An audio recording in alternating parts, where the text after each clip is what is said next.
It's another week and another brand new episode here on the Granny Panty Podcast. I'm your host, RubyLynne.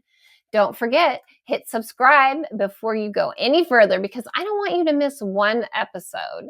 If you'd like to follow me, your host, RubyLynne, you can go to rubylynne.bio, B-I-O, where it's all things Ruby.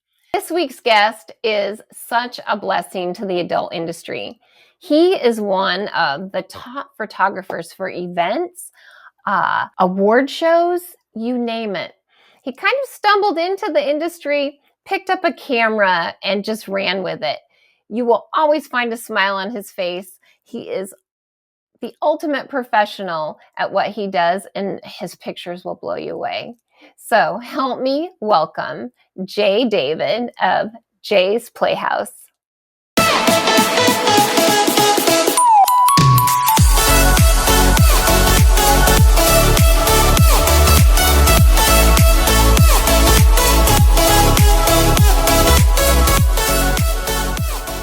Jay, I am so excited to have you on this week's episode. Hey. Welcome. Well, thank you. Thank you for having me on here. It's actually kind of one of my first podcasts. So yeah, thanks for having me. Cool. I just think it was a great idea. You reached out to me and I'm like, oh, why haven't I had him on here? So yes, let's do it. Yeah. So I've had the pleasure of meeting you. I guess it would be the last couple of years. yeah, I something feel like like that. the first time I met you was it Miami? It may have been Miami. I'm trying to remember, but yeah, it's been I've only been in this industry for like 2 years now. So Yeah. but it feels like I've seen you so many times already at all these events. Like I know, especially being a West Coaster, which Yeah. is nice. yeah, right. But I thought it would be a great idea to kind of feature you and feature your story about how you got into photographing adult stars and adult events. And I know we've talked and shared a beer or two Yeah. after an event. And so I Good kind times. of know. But tell me about who is Jay David? Like, how did you get started? Because when I first ever met you, the very first time you said, I'm retired. And I said, what? Yeah, that's the thing. Yeah, I that's need the to thing. hear it. So tell us your story. So yeah, technically I am retired at 38. But before I used to make video games. So this kind of setup I have was actually meant for when I used to make video games, like especially when we went to work from home status and stuff like that. So like I have Marvel stuff back here. I have like some other things over here from like Call of Duty and Apex when I used to work on those games. So yeah, I worked on like 80 something titles. And Wow. And like, I'm sure you have heard of them, or some people have played them. Like I said, Call of Duty, Guitar Hero. I got DJ Hero right now on my hat. So yeah, I've worked on a lot of games, and so yeah, I just at it for 16 years, and then Wow. just more or less recently after the pandemic, there was some talks of going back to the office. I'm like, you know what? Kind of don't need to go back. So kind of just put a bookmark in that, and then kind of was like, you know what, it's been working out, don't really need to go back to work anytime soon, so sure, I'll just kind of consider myself retired now. That's awesome. But then again, I'm still young enough to move around and get out, so that's why I kind of picked up the camera and started going around as a hobby wise, because that was something I did back in years ago, back in high school, and I just kind of picked it up, and somehow I think I ran into AVN by accident, the award show. And I just started taking photos of that, and then somehow stuck my way into the red carpet, and then from there, just like I shared the photos the next day, and I was like the quickest one to get photos out there for red carpet. Yes. And so that's what got shared out so quickly and kind of made my name out there like almost overnight for that type of content. So, and then ever since then, I kind of like, okay, well, maybe I should really kind of look more into this because it is kind of an awesome like industry and stuff like that. Yeah. So, and then here I am. I love it. So backing up, the video game developing, did you go to school for that? I mean, or did you were a gamer and you just tell me how you got into that? That was what was it? How did that go? Because I got in directly out of high school. So like, Okay. what was? Oh, okay, so I think it was a big old like call out for QA testing. So play testing the game. It was like through Craigslist or something like that. Oh, Activision wow. put it out there or something like that, and I was like, let me go just to see if this is actually real, and then put my resume in through the Activision site, and lo and behold, they were doing a mass hire for I forgot what game, or there was a couple of games in the works at that time, and I got thrown onto a game on the original Xbox called Doom 3. Wow. And then from there, I was just testing, and then eventually went to engineering, and then from there did the later part of my career was art and marketing. Wow. So yeah, no school. It just kind of like got thrown into it all, and kind Yeah. of like it was fun. I learned so much from that, and just I think that's probably the better way to learn that. To learn how to Right. make video games is just get thrown into it like that, as opposed to going so many years of schooling, getting Hmm. debt, and and then Right. hopefully maybe find a job where this right now is so volatile of people losing their jobs or having all just the way the industry is right now, the gaming Hmm. industry. So another reason why I kind of left it right now, because it's kind of it's kind of volatile right now of Yeah. having jobs. So, So but then again, when you're testing video games, do you just play it endlessly, like trying to find issues? yeah, well, some depends on the whoever the team lead was, but majority of the time you're just play testing one level over Okay. and over and over for 3 months, and Wow. and so yeah, you just try and figure out what breaks, what doesn't, and because you always got to think outside the box with that, and Mhm. so gamers are always going to do something that you don't anticipate, but what QA was always trying to do is always anticipate what gamers would do, and then report, Ah. and then usually that's where the system will break, and this usually goes for any like application development too, a software development, same thing is you just test it and then report it to the devs or the coders and stuff like that. They'll fix it, Uh-huh. send you a new version of the game, and then just make sure it's fixed and didn't break anything else. And sometimes it broke. Wow. Sometimes this thing fixed this one issue, but broke everything else behind it. So it's like how about we just go back and redo this again? So Right. yeah, I've been really lucky to have been a tester for a couple of different programs, one being Melrose Michaels GPTs, the oh right, AI. yeah, So yeah, that was fun, as being one of the beta testers for that. yeah, I've also done some beta testing for some adult toys. So yeah, it's kind of fun. yeah, See, definitely. let's see how we can mess it up or not. Yeah, right, right. It's like So, go ahead. um, did that ever get boring? I guess that's my question too. Uh, Towards the end of the projects, yeah, you're like I just want to move on to something else. Like just Right. get me off of this project. But it was just like you stay on it until it ships. But then too, at the time, the games were being made within maybe about nine, 9 months to maybe about 15 months, something like that. That was like Wow. the development window for games back then. And so it was doable. Like you would get moved on to another project rather quickly. Like right after Doom 3 for me was going directly on Call of Duty 2. Hmm.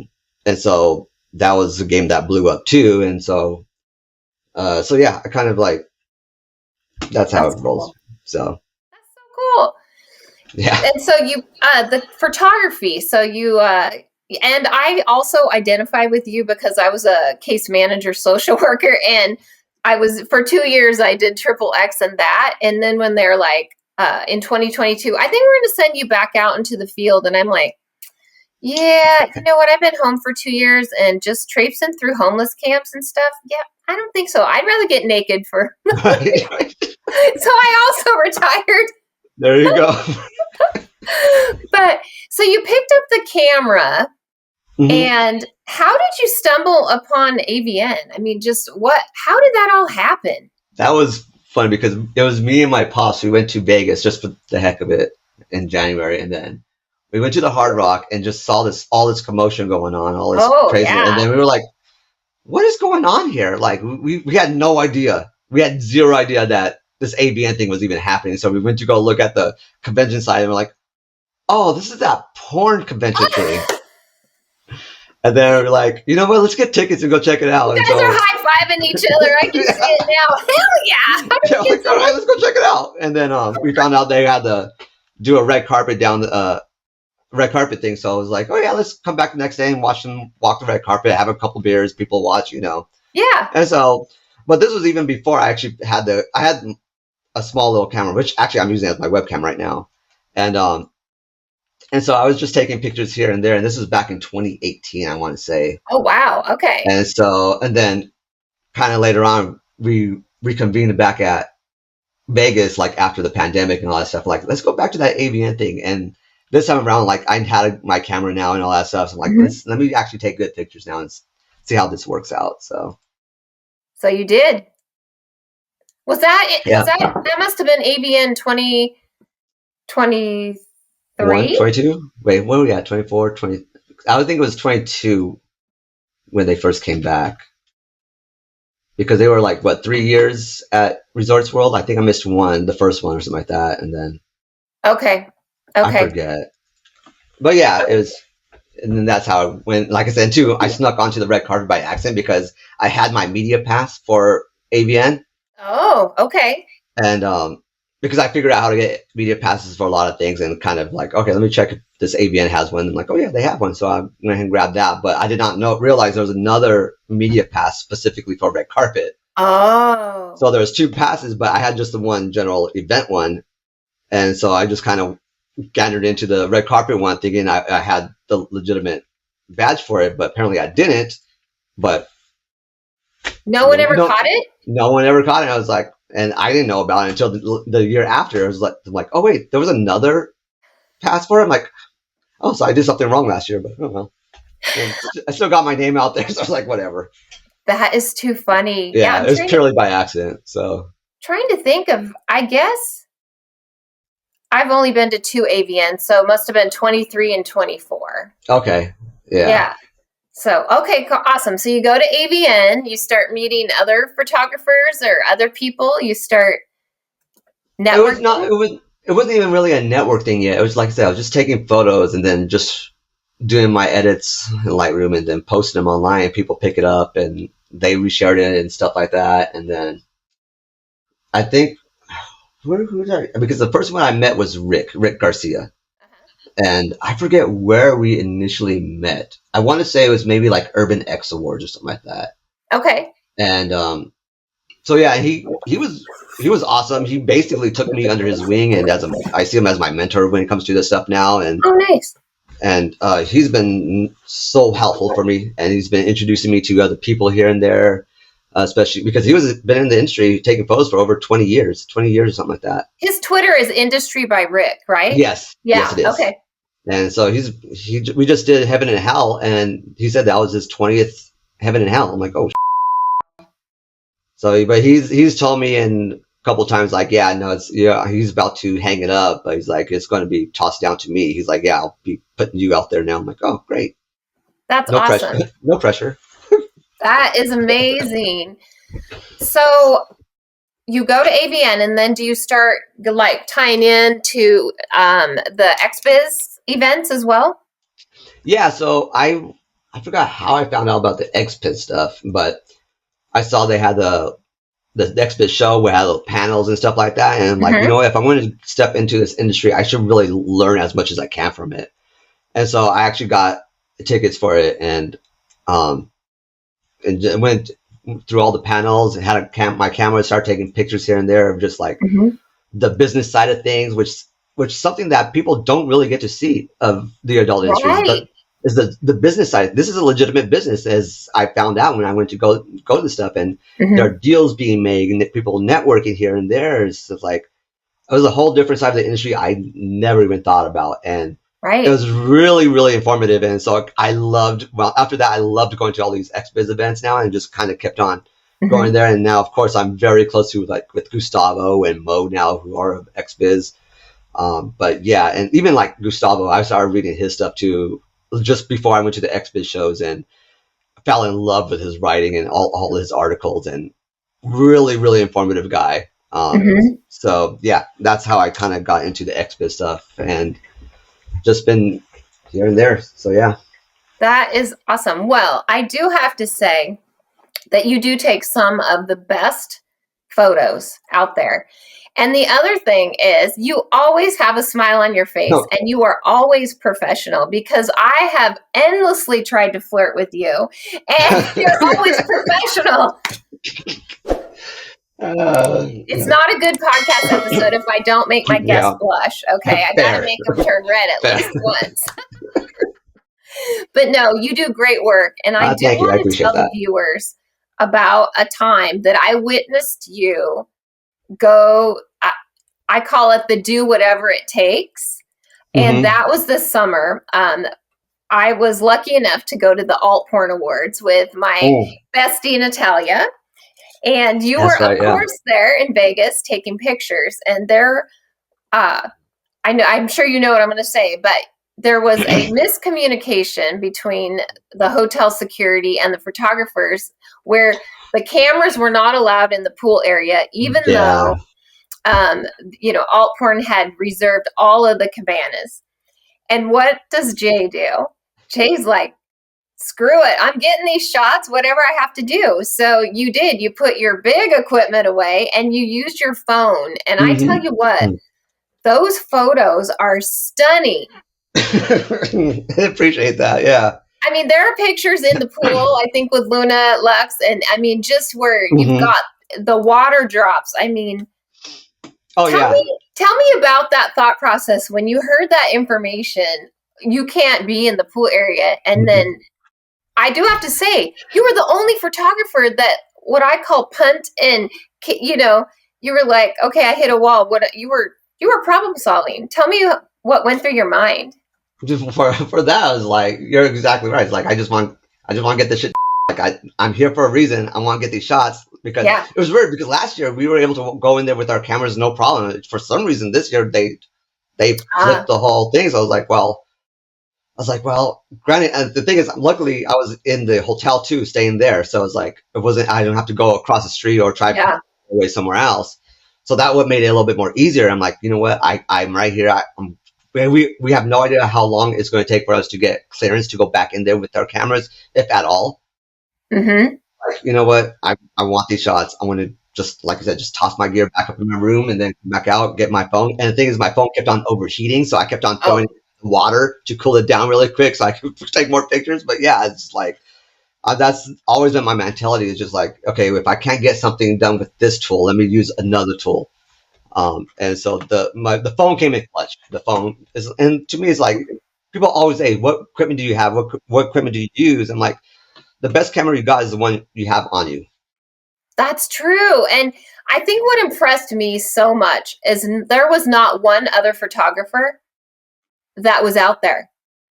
They just, they didn't even try, and I don't know, that just impressed me that you went the mile. That's like, I don't care what I have to do. But by the way, what phone was that? Because it was great. Yeah, it was the Samsung S24.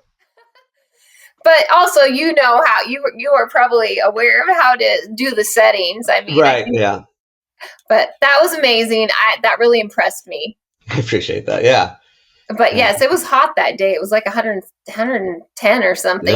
It was ridiculously out there. Like I said, my phone kept on overheating, so it was like that little waterfall that kept on screening. I just kept it holding it in there for like 30 seconds. I'm like, all right, time to take more pictures. Oh, wow. Well, hopefully your camera was waterproof. Yeah, water resistant. Yeah, cool. So there you go. Tell me about a time that something didn't go as planned, since you've been in this business, in this arena, because we know in this line of work things can change in about 2 seconds. Yeah, so, I forgot there was one show that I just could not get. It's not really that anything goes wrong. I'm usually like on top of everything. I could plan things out pretty well, so it's not anything too crazy. It's just that it just like shows that I kind of should have been covering. I never got word of, or like just things slipped through the cracks. So it's not anything like too crazy for me. But like I said, I kind of want to get my name out there more out there, and so I have more opportunities to cover these events and things like that. Yeah. So But yeah, there's nothing really too crazy for me when it comes in terms of things going wrong or something like that. Like this, the phone thing is probably the closest thing that something went wrong. So you've never found yourself in the middle of a fight or anything like that at a show, huh? No, I tend to stay away, or I'll be the paparazzi capturing that because that'd be great content. Come on, TMZ that. Have you ever sold a photo to one of the media outlets? Nah. I haven't really done anything like that. Like I said, I have my own website. Yeah. If you don't know, it's jaysplayhouse.com. It's full of galleries of all these events that are both like with public events like AVN and X3 or whatever. But then there's also a lot of industry events that I cover that most people don't get to see or hear about. So you could get to see all that stuff there. I'm starting to dip my toes more into the mainstream stuff. So like Babes in Toyland charity event. I've been going to those now lately. Nice. So yeah, I'm starting to kind of like go dip into other genres of the event photography space now, but I still love this spot. Like the adult industry is so rad, I think. It is. I think it's cool. Do you do like private photo sessions, like the more, boudoir where models might hire you for agency photos, that kind of thing? Oh yeah, absolutely. I do that. I had one just recently with Harley Hayes and Banksy. It was just kind of a off the cuff candid thing we did over in Vegas when we were there for a loyal fans event or something like that. Okay. But yeah, I'll do things here and there. I also do. There was like one other event in Vegas I did was a bunch of influencers all in a house. So I was there helping them get photos or their Instagram reels and things like that. So I do all that stuff too. Whenever people ask and hire me for things like that. So yeah. Do you have a studio in your home or are you more on location? I'm usually always on location. I don't really have this is the closest thing I have to a studio, which is basically a gaming mecca. I like it. It's very cool. Yeah. And then I also want to add too, because we've talked about this many times, you do not get paid for 95% of these things. Pretty much, yeah. Like the first year I was doing this, like I said, the first year I was just trying to get my name out there and cover as many events as I could. And so I must have spent like 10, 15, 20K of my own money. Wow. Just doing all this stuff, flying and traveling, book hotels and getting tickets to the events and things like that. And so, but nowadays, the second year I've been starting to get paid a lot more. Actually, talking about Rick earlier, he was the one who introduced me to Austin King, who runs the site Porn Crush. Yes. And so Austin, whenever he has an event that he wants covered, he'll usually come to me now and to cover the event. Or if I'm at an event that he didn't know about, he'll sometimes buy the rights to the photos or something like that. Nice. But then like I said, 90% of the time, 80% of the time is like I'm just out there on my own, and then I just toss the photos up on my own site, and people just enjoy them, reshare them, whatever. But yeah, most of the time it's just I'm out of pocket. Wow, that is amazing. So. Well, I one of the reasons I wanted to do this podcast with you too is to get your name out there. So I want you to get paid work because I really do believe your photos are some of the best out there. And you are so quick to turn around. You stay up all night after an event, don't you? Yeah, typically, like especially if it's a red carpet with a big red carpet events like one of the XBiz shows or AVN. I think those two are the ones I will stay up for overnight just to get those out because there's so. The other thing too is. When I first did AVN red carpet, I'm like, oh my gosh, I have to get these photos out the next day if I really want my name out. There's so many photographers there, so many. And then I put the photos out there, and then I'm like, waiting for the other photos to come out who are probably going to be better than mine. I'm like, where are these other photos at? I have not seen one post of someone else's photos. That's why my photos got shared so much because I was the one. I'm like, out of all these photographers, there must have been like 20, 30 photographers. And that's aside from the videographers that are there too. I'm like, where was all this content? So that was another thing that kind of drove me nuts. Is like, why are these photos not getting shared to the people who are taking photos? Like, that was another thing that kind of, and still continues to irk me to this day. Is like, that happens still. And so, but for going back, like with the big carpet stuff, I stay up all night, get those out there as soon as I can. And then I knock out for the rest of the day. Sleep for 20 hours then afterwards. Yeah, well, I will say that it's your photos I tend to use on my social media, go out and get them. Yeah. And that's why I like to try to buy you at least one drink every time I see you. I'll take it. Give you some downtime. Let's see. What's your productivity hack? Do you have a system then? You take all these photos. I'm sure you have a really powerful computer with major programs. I mean, do you have a system now? Well, to be fair, the computer I use is just an M1 Mac. That's all I need. It's just editing photos, and I'm not doing heavy video editing, which I'm actually starting to do now again, because a while back I used to vlog, so now I'm trying to get back into the vlogging game, but with this whole industry. So I already have 2 vlogs out on my YouTube channel. But when in terms for photography stuff, I use Lightroom on my M1, and I made presets. It's for that's nice. As a good starting point.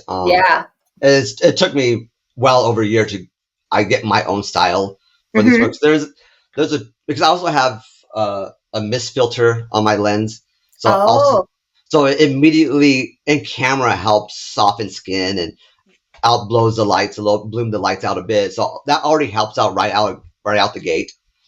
But then I also have a preset that kind of amplifies it and goes a little bit further into the editing system, and those are usually my good starting points. And then I'll go back and start tweaking things here and there a little. But and the thing is, I go through every single photo and edit majority of them. That is crazy. So but it's more raw dogging it type of deal at times. I love that. But it gets done. I enjoy it, and so I think that you raw dog the industry just to get in, right? Yeah. Because really, you really didn't have any in per se. You just fell upon. It was like I didn't know anybody. It just I kind of just walked right in, like I knew what I was doing, and that's usually something I learned back in high school. Somebody told me if you just walk around like you know what you're doing, you'll be fine. I'm like, oh, okay. And it kind of goes back to that. I've done a lot of motivational work in my life, but it's like act like the person you want to be, or when you're like, oh gosh, I think it was a lot of MLM work because I've done every MLM in my past. But if act like that person you want to be. You want to be a director. You want to be dress like it, act like it. Yeah, exactly. And the thing is, it's not, don't overly do it type of deal. Just if someone tells you, hey, you're not supposed to be here, acknowledge it. All right, cool. And then just get out. Yeah. I've seen some people get kicked out and they come right back in. I'm like, dude, get out. You were already told once, get out. But it's I'm very respectful of everybody's time and the events and stuff like that. So if someone asks me, hey, can you go somewhere else or whatever, no big deal for me. So you are an amazing person. You have such a great personality. And like I said, you always have a smile on your face, and you can tell that you enjoy what you're doing. I love it. And so I love it. You are a blessing to the industry as a photographer, as a person, Thank you. So I appreciate that. As we come to a close, shout out all the places we can find Jay and Jay's Playhouse. Well, so you can find all my socials through my website. As soon as you go to jaysplayhouse.com, right on the front page, it shows you my galleries, the Twitter, my Instagram, my YouTube page. And then if you go into the more section, there's Reddit, TikTok, Blue Sky. I do have OnlyFans and Loyal Fan stuff, but I don't post there. I just have the accounts. Okay. But hopefully eventually I could start posting things in there for BTS content, things like that when I do shoots. Still trying to figure out how, because we said we got to do consent forms and things like that for such sites. So kind of figure things out like that. That's still a learning process. And this, like I said, this is still all a complete learning process to me. This is only year 2 for me, going to year 3 come January. So it's I'm every day, every event, I'm learning something new and how to navigate the system. That's why for me, XViz events are so important to me. Just learning, especially with the legal system nowadays and all this stuff going on. Yeah. It's that's why on my site, I don't post any nudity at all. Because I don't know what Mississippi would look at it in legal terms, or Nebraska, or whatever places. So it's like, try to keep it as PG as possible. So if you go to my website and you're at work, don't worry, it's safe for work. You don't, I mean, the most you you'll can see is open maybe it up lingerie. on the train. Yeah, exactly. So that's usually what it is. I try to keep that whole site very clean. So yeah, That is so respectable. Yeah. Yeah, and the thing on the top of that, if I do have, like, unless Austin takes my gallery, if I have a photo of you topless or nude or whatever, I don't post it on any of my socials. I'll just give it directly to you. Like, hey, if you want to use it for whatever you want, go for it. I'm not going to use it. I don't have no consent forms. It's not. Just use it whatever you want. I don't post that stuff. But that is amazing. And do you have on your website your Cash App so people can tip you for these amazing pictures? No, I don't have a Cash. Well, I have Cash App, but I don't put that on there. I have, like, prints of, like, accidental print, because I also print a lot of my photos on my wall. I have a big old wall now with these photos that I like. But sometimes when I print them, they kind of come out a little messed up or something, not the way I wanted it. So I have those on my website under store, and you can buy those. It's only like $15. But I call them oopsie prints because they're like kind of messed up. I'm like, oops. Wow. I think from a one businesswoman to another business person, you should put a way for them to donate or tip you on there. Yeah, it's like, I don't know. I always feel weird for asking money like that, or I don't know. It just I know, but gotta think business. We gotta have a chat. We gotta have a chat, Jay. We were talking about this when we were having a drink back in Miami too. So. Yes. I'm like, So, well, I am so excited. I think the next time I'll see you is at XBiz LA and X3 in January. Yeah. Yep, unless it'll be at AVN too. So there's that too. Right. So yeah, January's busy for you. It's always busy in January. So yeah. Awesome. Well, I will post all the places, your website, and I would encourage anybody to go check it out. So I appreciate it. Thank you so much. And thanks for having me on here. Thank you. And thanks for all you do for the industry. You are, like I said, you are such a blessing and a fun person to be around. Especially when I have a couple drinks in me. I haven't really seen you at that point yet, I guess. Yeah, right. I mean, I get a little bit more talkative when I drink, but I'm still basically the same person. Yeah, I think because every time I see you, you're working. I mean, it's at events, so. Yeah, and usually when I'm working, I'm not drinking, but once I'm done, I'm like, okay, now I need my drink. Right. Well, thanks again, Jay. Yeah, it was a pleasure, as always.